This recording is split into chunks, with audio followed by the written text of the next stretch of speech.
সৌরভ গাঙ্গুলী বাংলায় কথা বলে। বাংলাদেশের মানুষ না, তাও বাংলায় কথা বলে। লোকটাকে আমার খুব ভালো লাগে। অনেক ভালো মানুষও, অনেক বড় মাপের একজন ক্রিকেটারও ছিলেন।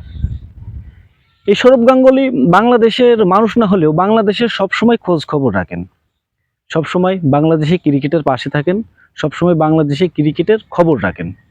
এই সৌরভ গাঙ্গুলী পাকিস্তান সিরিজের পরে বাংলাদেশ পাকিস্তানের থেকে টেস্ট সিরিজ হোয়াট ওয়াশ করলো পাকিস্তানকে। তারপরে সৌরভ গাঙ্গুলী বলছিল যে পাকিস্তানকে হারাতে পারলেও বাংলাদেশ ইন্ডিয়াকে হারাতে পারবে না, ইন্ডিয়ার কাছে পাত্তাই পাবে না বাংলাদেশ। কিন্তু এই কথাটা শুনে আমরা যারা বাংলাদেশকে সাপোর্ট করি, বাংলাদেশ আমাদের আমাদের দেশ, তাই আমরা সাপোর্টও করবই।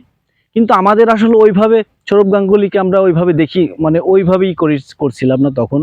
সৌরভ গাঙ্গুলী এটা ভুল বলছে, ইন্ডিয়াকে আমরা হারাতে পারি, পাকিস্তানকে হারাইছি, ইন্ডিয়াকেও হারাতে পারি। এটা আমাদের বাংলাদেশের মানুষগুলো আছে অনেকেই অনেক কথাই বলেছেন।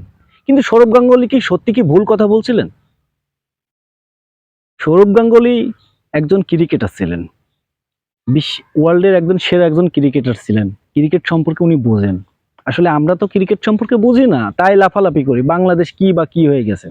কিন্তু দেখেন সৌরভ গাঙ্গুলী সেই কথাটাই সত্য হলো, পাত্তাই পেল না বাংলাদেশ। প্রথম টেস্টে পাত্তা পায়নি, দ্বিতীয় টেস্টেও মাত্র 2 দিন, 5 দিনের খেলা, টেস্ট খেলা মাত্র 2 দিনে খেলা হয়েছে। এই 2 দিনেই বাংলাদেশ ইনিংস ব্যবধানে হারছে। তো এইটা সৌরভ গাঙ্গুলীর এই কথাটা যারা ভুল দেখছিল, যারা অন্যরকম ভাবে দেখেছে, তাদের উদ্দেশ্যে বলি, সৌরভ গাঙ্গুলী একজন ক্রিকেটার, সেরা একজন ক্রিকেটার। সে ক্রিকেটার, ক্রিকেট সম্পর্কে জানে, বাংলাদেশ সম্পর্কে জানে, বাংলাদেশের কটুক পানি সেটা সৌরভ গাঙ্গুলী জানে। তো সৌরভ গাঙ্গুলী সেই কথাটাই আসলে সত্যি হলো যে বাংলাদেশ পাত্তাই পাবে না। এই বাংলাদেশ সেই 20 বছর আগের বাংলাদেশ, একই রকম খেলা খেলে, একই রকম আছে। পরিবর্তন, সারা বিশ্ব পরিবর্তন হলো, বাংলাদেশ এখনো পরিবর্তন হয়নি ক্রিকেটে।